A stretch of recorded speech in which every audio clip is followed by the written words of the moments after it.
नमस्कार। आज हम अणुओं यानी मॉलिक्यूल्स की उस छुपी हुई दुनिया में झांकने वाले हैं जिसे हम देख नहीं सकते। और इस दुनिया का ताला खोलने की चाबी है रासायनिक शिफ्ट। ये एक ऐसा कमाल का टूल है जो किसी भी मॉलिक्यूल की बनावट की एकदम सटीक जानकारी देता है, बिल्कुल एक फिंगरप्रिंट की तरह। तो सवाल यही उठता है कि भाई जो चीज इतनी छोटी है, इतनी ज्यादा छोटी कि दिख ही नहीं सकती, उसकी बनावट का पता कैसे लगाया जाए। इसका जवाब एक बहुत ही शानदार तकनीक में छुपा है जिसे एनएमआर स्पेक्ट्रोस्कोपी कहते हैं। चलिए इसी में थोड़ा और गहराई से उतरते हैं। अब ये थोड़ा टेक्निकल लग सकता है, पर आसान शब्दों में कहें तो रासायनिक शिफ्ट बस एक माप है। ये बताता है कि किसी परमाणु के न्यूक्लियस का इलेक्ट्रॉनिक पड़ोस कैसा है। यही पड़ोस तय करता है कि वो न्यूक्लियस बाहरी मैग्नेटिक फील्ड पर कैसे रिएक्ट करेगा, और बस यहीं से हमें मॉलिक्यूल की बनावट के सुराग मिलने शुरू हो जाते हैं। तो एक ही मॉलिक्यूल में मौजूद सारे प्रोटॉन्स एक जैसा सिग्नल क्यों नहीं देते? इसका कारण ये है कि हर प्रोटॉन का अपना एक अलग माहौल, एक अलग पड़ोस होता है, और यही पड़ोस उसके सिग्नल की जगह तय करता है।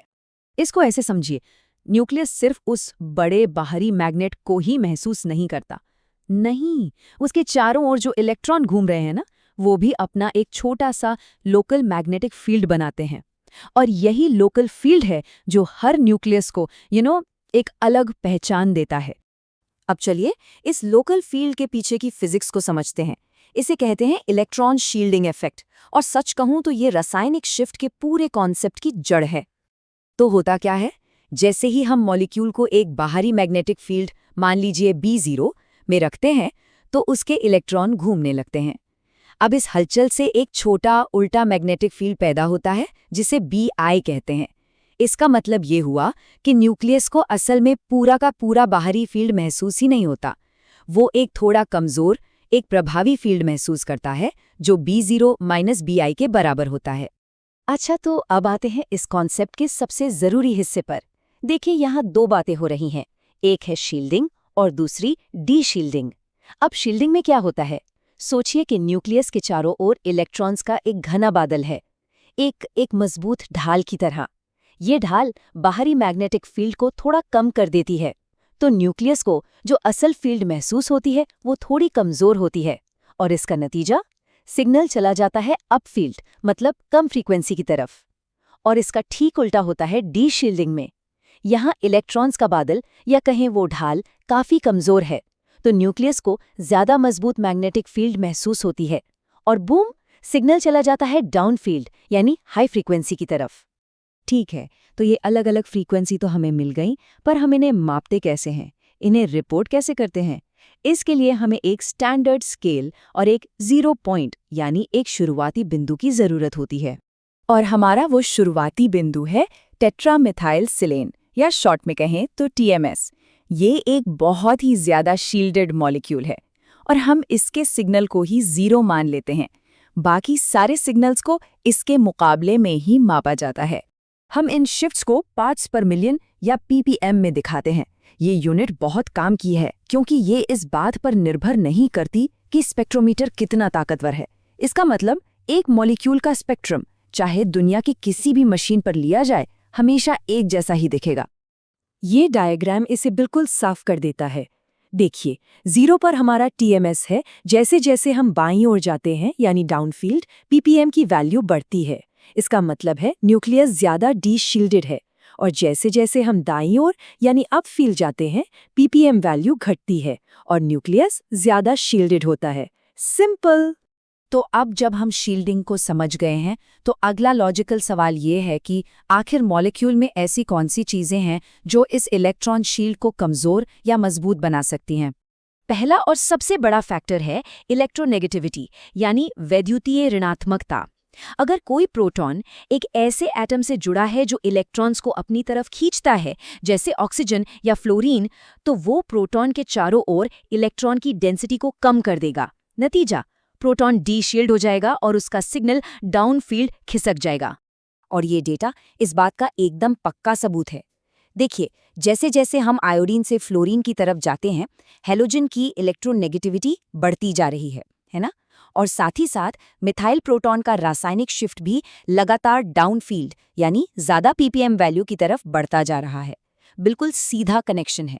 अब दूसरा फैक्टर थोड़ा और मजेदार और कॉम्प्लेक्स है, मैग्नेटिक एनिसोट्रॉपी। ये तब होता है जब मॉलिक्यूल्स में पाई बॉन्ड्स होते हैं, जैसे डबल या ट्रिपल बॉन्ड्स में। ये पाई इलेक्ट्रॉन भी अपना एक प्रेरित मैग्नेटिक फील्ड बनाते हैं और कभी-कभी इसका असर काफी अजीब होता है। ये वाकई में बहुत दिलचस्प है। देखिए, बेंजीन जैसे एरोमेटिक कंपाउंड्स में पाई इलेक्ट्रॉन्स का एक रिंग करंट बनता है जो प्रोटॉन्स को बहुत ज्यादा डीशील्ड कर देता है। इसीलिए तो उनके सिग्नल 7 ppm से भी आगे चले जाते हैं। लेकिन एल्काइन्स में कहानी पलट जाती है। यहाँ प्रोटॉन एक शील्डिंग कोन के अंदर आ जाते हैं, जिसकी वजह से वो उम्मीद के बिल्कुल उलट अपफील्ड शिफ्ट हो जाते हैं, भले ही उनमें ट्रिपल बॉन्ड क्यों ना हो। अच्छा, बहुत थ्योरी हो गई। अब जब हम नियम जान गए हैं तो इसे असल में इस्तेमाल करके देखते हैं। चलिए देखते हैं कि रासायनिक शिफ्ट का इस्तेमाल करके हम वाकई में किसी मॉलिक्यूल की पहेली को कैसे सुलझा सकते हैं। जैसा कि ये कोट कहता है, एनएमआर स्पेक्ट्रम में हर सिग्नल और उसकी जगह एक पजल के टुकड़े की तरह है और यही टुकड़े हमें पूरी तस्वीर बनाने में मदद करते हैं। चलिए मान लीजिए कि हमें ये एक अनजाना स्पेक्ट्रम दिया गया है। हम साफ साफ देख सकते हैं कि इसमें 3 अलग अलग सिग्नल हैं। अब जो कुछ भी हमने सीखा है उसका इस्तेमाल करके हम पता लगा सकते हैं कि आखिर ये किस मॉलिक्यूल का स्पेक्ट्रम है।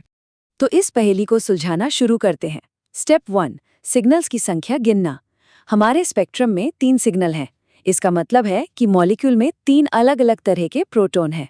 स्टेप 2, अब हम हर सिग्नल की पोजीशन मतलब उसकी पीपीएम वैल्यू को ध्यान से देखेंगे। इससे हमें उनके आसपास के माहौल का अंदाजा लगेगा। चलिए अब इन शिफ्ट्स को एनालाइज करते हैं। एक सिग्नल लगभग 4.1 ppm पर है जो बहुत ज्यादा डाउनफील्ड है। ये इशारा करता है कि ये प्रोटॉन एक ऐसे कार्बन से जुड़ा है जो सीधे ऑक्सीजन जैसे इलेक्ट्रोनेगेटिव एटम से जुड़ा है। दूसरा सिग्नल लगभग 2.0 ppm पर है जो C डबल बॉन्ड O यानी कार्बोनिल ग्रुप के बगल वाले प्रोटॉन के लिए टिपिकल है। और तीसरा सिग्नल करीब 1.2 ppm पर है जो सबसे ज्यादा अपफील्ड है, मतलब ये बाकी सबसे दूर है। जब इन तीनों टुकड़ों को एक साथ जोड़ते हैं तो जो पहेली हल होती है वो है एथिल एसीटेट की। तो संक्षेप में कहें तो रासायनिक शिफ्ट एक बहुत ही ताकतवर सुराग है। ये हमें हर प्रोटॉन के इलेक्ट्रॉनिक माहौल या पड़ोस के बारे में बताता है, जिससे हमें मॉलिक्यूल की पूरी बनावट को एक साथ जोड़ने में मदद मिलती है। तो हमने ये तो जान लिया कि एक प्रोटॉन का पड़ोस कैसा है, लेकिन क्या हम ये भी पता लगा सकते हैं कि उसकी ठीक बगल में कितने पड़ोसी प्रोटॉन बैठे हैं? खैर, इसका जवाब एनएमआर स्पेक्ट्रोस्कोपी के एक और भी गहरे और दिलचस्प राज में छुपा है, जिसे हम अगली बार एक्सप्लोर करेंगे।